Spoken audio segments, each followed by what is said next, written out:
everybody, welcome back to the channel. This is our next go around for Infernal Intercourse. Now that the trailer for episode or season 5B just came out a few days ago, so Brian and I will be discussing the trailer, and I'm joined again here with Pastor Brian.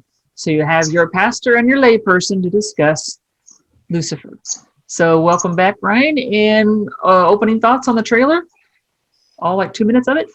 Yeah, I mean, so if you recall the trailer to the first, I guess, part A, really ticked me off because it was that cut, and I don't like that style. And I'm not going to, that's their artistic choice, right? So I'm not going to sit there and pause and try and figure out what it is, right? So this one, the first half of the trailer was at least understandable before it went cut at the end. So I really liked that stylistically. And of course, there's a lot of topics to talk about here. But I mean, just in general, it seemed they're humanizing God, which I think some people would like in theory, but it just didn't feel cool to me, but we'll see. I trust that they're going to make it cool. So that would be my overall reaction to the trailer. Trepidation, but hopeful. Yeah, we'll see how it goes, because I'm still not on board with the evil twin thing. So we'll have to see if getting the more human father thing can work out. Because, yeah, I don't know in this show if God is supposed to be omnipotent and omniscient and everything, because he doesn't seem to know who Dan is when he's like, this man has a desk, and you're like, so God's talking about Dan like he's never even thought of Dan, and yet he's God. So he should know everything about Dan. One would think. And being impressed with a desk, right? Like it's not like, Dan's in a corner office on the top floor or something, Yeah. So I don't know. We'll see how it goes. And supposedly, we see a couple little clips there in the cut part where we're getting from the musical episode that's supposed to start off season 5B. So we'll see how they do that. I mean, it seems like every show wants to have a musical at some point. At least like Buffy the Vampire Slayer explained it away by having a demon come to town who just like cursed everybody to sing everything. So, I mean, that worked inside the show's mythology. I'm not sure how we fit that into the Lucifer mythology, that everyone's singing and dancing, and then in the foreground, there's somebody dead on the football field or whatever. It's like, okay. And I would say they probably are highly influenced by the camp of Buffy, right? I think they want to be, or they've at least evolved to want to be campy with the show. But yeah, I hate any gimmick. I hate the gimmick. Just tell the story. But, of course, I'm excited because my boy Dan, we were afraid that maybe he would die, and maybe he will, but maybe that's why they're building him up. But clearly he was very prominent in the trailer. Yeah. So yeah, supposedly we're going to lose a main character, but that doesn't mean we really will. It just means that they said we would. So who knows? But that whole, I hate faux conflict, right? Like, and I feel like that's what Michael is, right? It's just, it just feels like so much contrived conflict. Although I have to say, it does make sense that the other angels, first of all, we've seen the angels and they're dreadful, right? Like most of the angels. And so it makes sense that they would join up behind Michael to oppose Lucifer. I mean, that makes sense. Lucifer has evolved, but yet they'll use his history against him because they just don't like people anyway. So that's realistic. It's just the arch overacting way that they do Michael is a little too much. And we don't really understand yet the whole conflict. Why is his wing damaged? What happened between him and Lucifer? We don't, that really just sort of came out of the blue. We had these 4 seasons of there's no, evil twin, and suddenly, everybody knows about the evil twin, and it's like, yeah.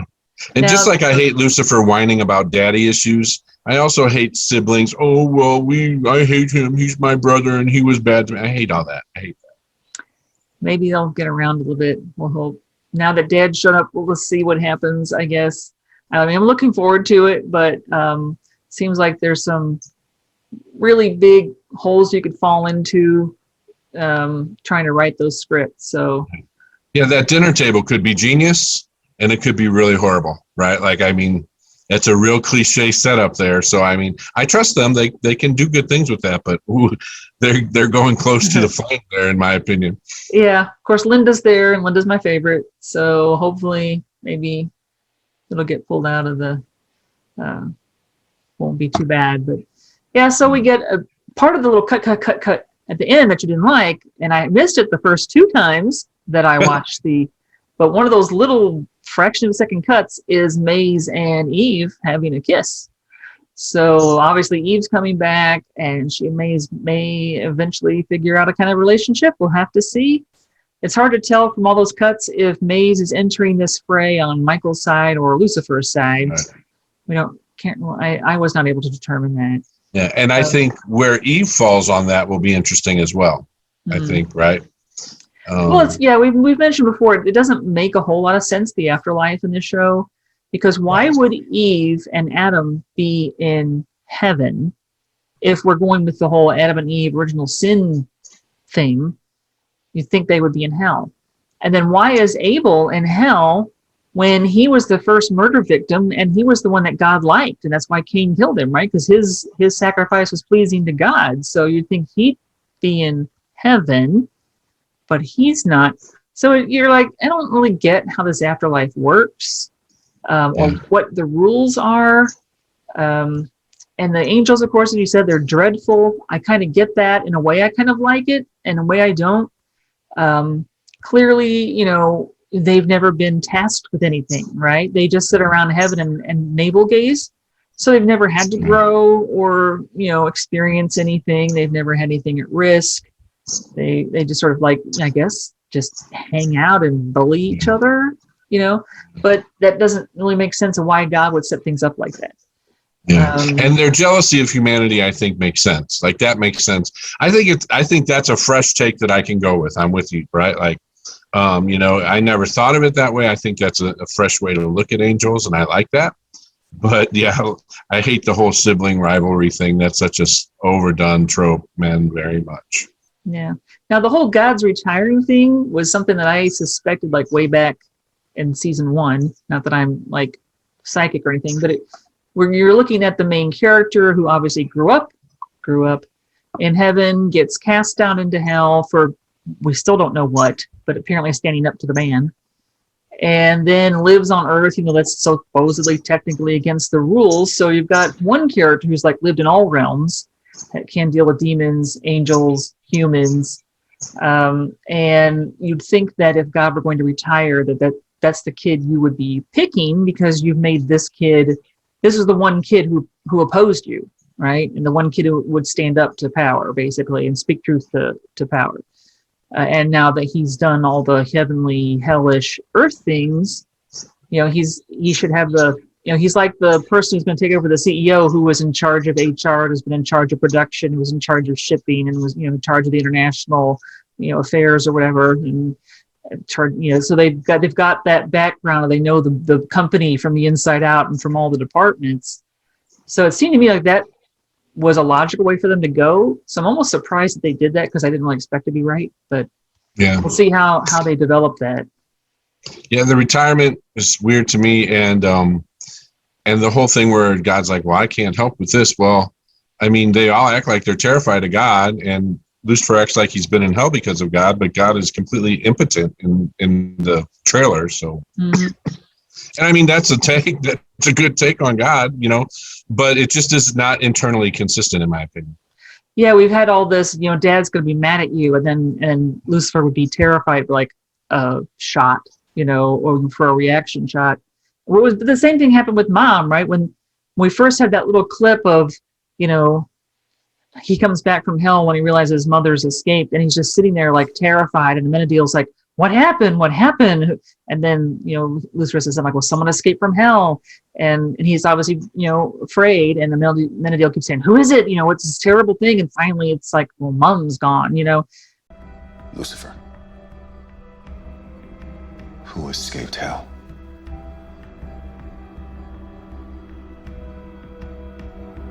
Mom. And they're both afraid. And you're like, okay, Mom's really terrible. But then she ended up being really very terrible, actually. I mean, a little bit, but not quite to the level that you'd think that reaction would be what you would get. And the same thing now with God, where this has been this this thing hanging over Lucifer's head. God's going to be mad at you. Dad's going to be mad. You're living on Earth and you're not supposed to. You're interacting with humans and you're not supposed to. You're breaking all the rules. And so Dad's going to come down and punish you and do whatever. And yeah, it hasn't happened. And now that Dad showed up, he's like, well, I can't fix what's wrong with you. It's like, I thought you're omnipotent. Maybe not. I mean, yeah. Right. And if your power is the same as everybody else's, then, right, like if one of them can take over, right, that doesn't make any sense to me. Yeah. Yeah, Mom was cool. You know, I dug Mom. You know, yeah, it's like they go with like the cliche, you know, to build it up, but then they flip it on its head. Okay, but it just is, you know. Well, in a way, they kind of did that with the Angel of Death, too. We get the one brief mention of her in the second season where they say something like, oh, this is, you know, her sword, flaming sword or whatever. And then someone says, well, our sister's just such a peach. And they're implying that she's some truly horrific kind of character. And then we meet her and she's like this mousy little something that no one would really be afraid of, I would think. You know, always she's looked really up to terrible when we Lucifer. don't see her, you know? Yeah. Yeah. Yeah. So, I mean, I get the whole debunking or deflating all that, but yeah, you got to kind of pick one or the other, you know, but yeah, I got a feeling, you know, I only watched it 3 times. So, and I never paused it or anything. I refused, but, I got a feeling that they're going to make more of the baby than I thought they might. I guess that makes sense, but I could be totally wrong. Did you get that feeling? I did not. I didn't. But obviously we need to do something with Charlie, I guess, since he is very singular. I mean, although we had the word Nephilim dropped in season 2, it never came up again. And then I don't know what a Nephilim is, because then we're told this baby is the first time there's ever been an angel-human hybrid. So obviously Nephilim are not angel-human hybrids then if Charlie's the first one. Yeah, so what are we going to do with this kid? Is he an angel? Is he human? What's going on with that? And obviously then everyone thought it was going to be Lucifer's kid. And it turns out that it was, you know, Amenadiel's kid is the shocker to the angel community. But he fathered the child when he was kind of like mortal. So don't know. Yeah. I did not get that out of it. So you get a good little speech of Amenadiel, which really speaks for the viewer at that point, right? Like telling God that God's completely wrong about Lucifer and he's underestimating him and overlooking him. And, you know, I mean, there's a good moment where Amenadiel, I guess, does speak for the viewer a lot, you know, since Amenadiel has grown up, I think. That's our voice, I think. Yeah, that he can surprise you if you put a little faith in him or something. Yeah, I think that in a way is kind of the appeal of the Lucifer character. He is such an ass and he's a real prick. And he started out much more so, right? And yet you had those little nuggets where even in that, like the second scene in the very first episode where he's telling that junkie rock star that the favor she has to pay back for her career is that she has to get herself cleaned up, right? And so here's Satan basically telling someone, yeah, I could take your soul, but I don't really want it. I want you to clean up. So he's not even asking for something for himself, right, in this exchange. So he has those you know qualities where he can be a nice person, and obviously the Ray, you know, had mentioned that he was her favorite brother because he protected her from the other angels. So and Eve says that he's the only one who ever asked her what she wanted. So he can be, let's say, a decent guy at times. So he has had that potential, and we've tried to see him. Of course, the first couple of seasons, it seemed like every time you make a little potential, he'd backslide and become annoying again, and that got old. The whining about the daddy issues that you talk about. Yeah. But he does seem, at least somewhere in season 3 to season 4, to be moving ahead somewhat, which none of the other angels obviously have bothered to do. So that he has any character growth at all, I guess, is, you know, yay for him. So we'll have to see, I guess, if there's more character growth when Dad shows up in town, and then they both end up on Linda's couch. So that could be a great scene or not, I don't know. But the very first scene of him and Amenadiel on Linda's couch is a great scene, where she doesn't necessarily, I guess, believe that they're brothers, but the way they're bickering with each other, and she finally just like yells at them to shut up or whatever. And I think, you know, at that point, I think Linda now realizes, yes, they were raised as brothers because they're having that kind of interaction, you know, that seems to be based on long acquaintance and sibling rivalry. So hopefully maybe we'll get some of that on the couch with Yeah. that. Yeah, I didn't notice anything really that made me think they're going back to hell, which actually I thought they did that pretty well in season 5, episode 1. So I wish they'd have explored that a little bit more, maybe. Of course, now I feel like it's going away from that direction, but I feel like they missed an opportunity with that. Well, I still think they just need to get Linda down there and that she can get everyone to atone and we'll just empty hell out. Yeah, and hell, yeah. Now, there was that scene where he tells, I'm blanking. If I said those 3 words, I'd be lying, which I thought is odd because it's not a lie, right? So, well, some people sharper vision than I've got. Apparently, I saw one of the reviews of the trailer that her clothes change or something in between those 2 shots. So it looks like they might have mashed together scenes from different episodes that might not be actually together. So we don't know that he actually says that as one whole sentence. More games, and I hate that kind of stupid manipulation. So, I mean, it's like if that's not what's going to happen, then why show it that way? That's so dumb. Yeah, because I think that was one of the better scenes from the first half of the season was when she and Amenadiel have that talk, and he's like, "No, you're not like a present for Lucifer. You're the one person who he can't charm, right? You're the one person immune to his sort of supernatural charms. So when he deals with you, he actually has to work at it. He has to actually be a person, right? He can't just fall back on the, hey, I'm charming, and you're going, yes, you're charming because I'm human. I'm subject to your charisma. No, he actually has to, do what anybody else would have to do and put the work into the relationship. So, I think that was a great scene, and I hope they continue to work with that. I mean, it seems like it would have to resolve itself, and it would feel inconsistent with what they've been doing if they were to make it just not work, But in my opinion, it did make me wonder how they're introducing him around the station, or is he invisible, or what? Because Dan now knows who Lucifer is, and therefore, by association, who Amenadiel must be and who their father must be. So if Amenadiel or Lucifer comes by and says, hey, this is my dad, Dan must know this is God, right? Ella apparently is going to be the only one right now on the outs, right? She doesn't know. So, but Dan knows, so maybe they don't introduce him as dad or whatever, because how could he have this conversation about this man has a desk, and Dan's looking kind of self-satisfied there.